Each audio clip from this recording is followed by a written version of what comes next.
Assalamualaikum warahmatullahi wabarakatuh dan selamat pagi.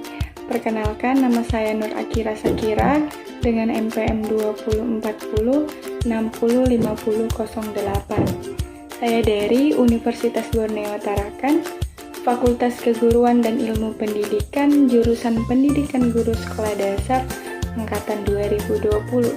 Dalam kesempatan video kali ini, di sini saya akan membahas mengenai penerapan literasi, yaitu penerapan literasi sains, numerasi, budaya, dan kewarganegaraan.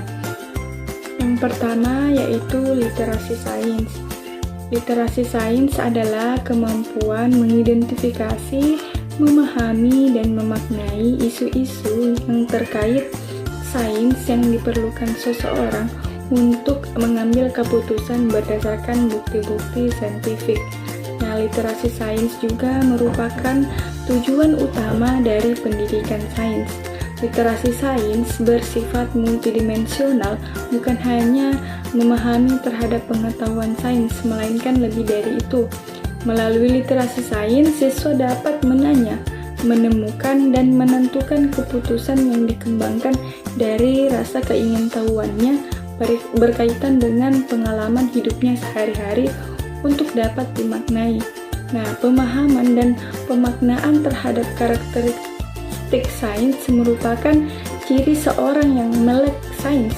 Nah, pemahaman dan pemaknaan tersebut meliputi penyelidikan ilmiah, kesadaran akan sains dan teknologi yang membentuk lingkungan material, intelektual, dan budaya, serta keinginan untuk terlibat dalam isu-isu terkait sains. Selanjutnya yaitu penerapan literasi sains.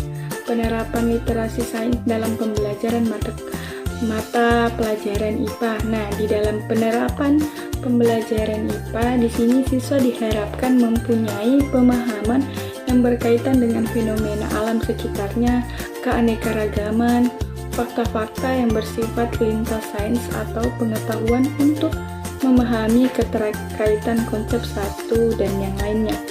Nah, karena belajar dalam proses untuk melihat suatu keterkaitan.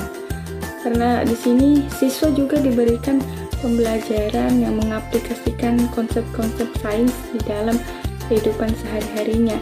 Contohnya pada lingkup energi dan perubahannya. Nah, di sini siswa diminta untuk mengembangkan pemahaman atas konsep dan prinsip sains yang berhubungan dengan fenomena fisik serta memaknai bahwa energi terbatas, tidak dapat diciptakan tetapi dapat berubah menjadi bentuk lain yang digunakan dalam kehidupan sehari-hari, hingga membentuk perilaku hemat energi karena asas keterbatasannya.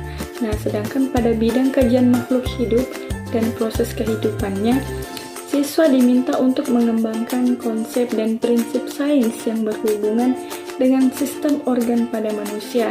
Dengan mengetahui organ-organ pada makhluk hidup, memahami sistem organ yang bekerja saat sistematis dan kompleks, diharapkan siswa dapat memaknainya dengan cara menjaga kesehatan sistem organnya dengan baik sebagai wujud syukur kepada Sang Pencipta.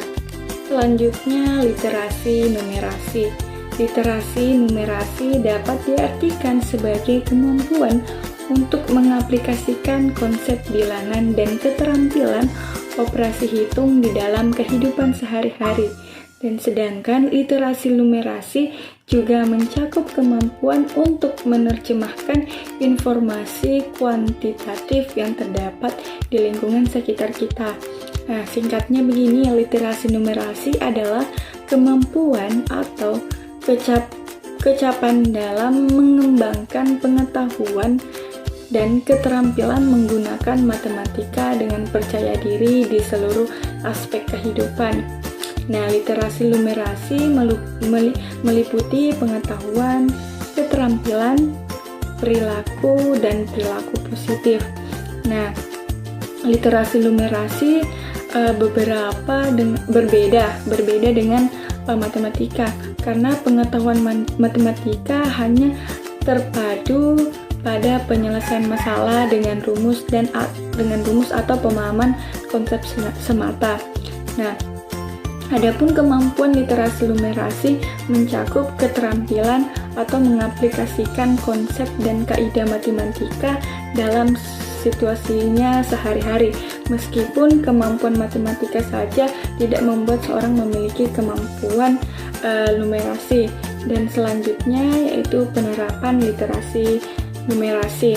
Contohnya begini, jika 40 orang yang akan bertamasya diangkut dengan minibus yang bermuat 12 orang. Nah, secara matematis, minibus yang dibutuhkan untuk membuat semua orang itu adalah 3,33. Nah, jumlah itu tentu tidak masuk akal sehingga dibulatkan ke bawah menjadi 3 minibus. Nah, akan tetapi jika sebuah tempat duduk hanya boleh diduduki oleh 1 orang saja. Nah, artinya ada 4 orang tidak mendapatkan tempat duduk. Nah, oleh karena itu jumlah minibus yang seharusnya dipesan adalah 4 buah. Nah, perlu dicermati di sini bahwa numerasi membutuhkan pengetahuan matematika yang dipelajari dalam kurikulum. Akan tetapi, pembelajaran matematika ini sendiri belum tentu menumbuhkan kemampuan numerasi. Yang terakhir yaitu literasi budaya dan kewarganegaraan. Nah, literasi budaya dan kewarganegaraan ini merupakan kemampuan individu dan masyarakat dalam bersikap terhadap lingkungan sosial sebagai bagian dari suatu budaya dan bangsa. Nah, adapun penerapan literasi budaya dan kewarganegaraan. Yang pertama yaitu penyediaan sudut baca di kelas. Nah, sudut baca kelas adalah wujud nyata adanya gerakan literasi di sekolah. Nah, semakin hidup sebuah sudut baca kelas, semakin bergairah proses berliterasi di kelas. Nah, buku yang ada di rak selain bersumber dari sekolah juga dapat bersumber dari siswa. Nah, bahkan masyarakat. Nah, koleksi tersebut dapat dimanfaatkan untuk kegiatan membaca selama 15 menit dan sebagai bahan aktivitas literasi siswa. Nah, contohnya itu seperti menyediakan pojok baca di setiap kelas dalam konteks literasi budaya dan kewarganegaraan. Nah, siswa dapat diminta memilih bahan atau buku-buku yang berkaitan dengan literasi budaya dan kewarganegaraan. Nah, dalam penerapan 15 menit sebelum pembelajaran dimulai, materi literasi budaya dan kewarganegaraan dapat dijadikan sebagai bahan bacaan. Nah, oleh karena itu, bahan yang berkaitan dengan literasi tersebut harus ada dan tersedia. Dan yang kedua yaitu forum diskusi bagi warga sekolah. Nah, forum diskusi bagi warga sekolah ini tentang literasi budaya dan kewarganegaraan dapat dilaksanakan saat atau setelah apel pagi. Nah, sebelum pembelajaran berlangsung atau saat menjelang jam istirahat. Tujuannya ini untuk memperkaya pemahaman dan meningkatkan kesadaran warga sekolah tentang literasi budaya dan kewarganegaraan. Dan yang terakhir yaitu merayakan momen penting atau hari nasional. Nah, perayaan hari besar nasional ini seperti Hari Sumpah Pemuda, Hari Pahlawan, tidak hanya sekedar melaksanakan upacara bendera di sekolah. Nah, bentuk kegiatan lainnya dapat dilaksanakan melalui ekstrakurikuler. Nah, misalnya dalam bentuk karnaval tentang Hari Kemerdekaan Indonesia. Melalui festival ini, pemahaman peserta didik tentang budaya Indonesia semakin bertambah.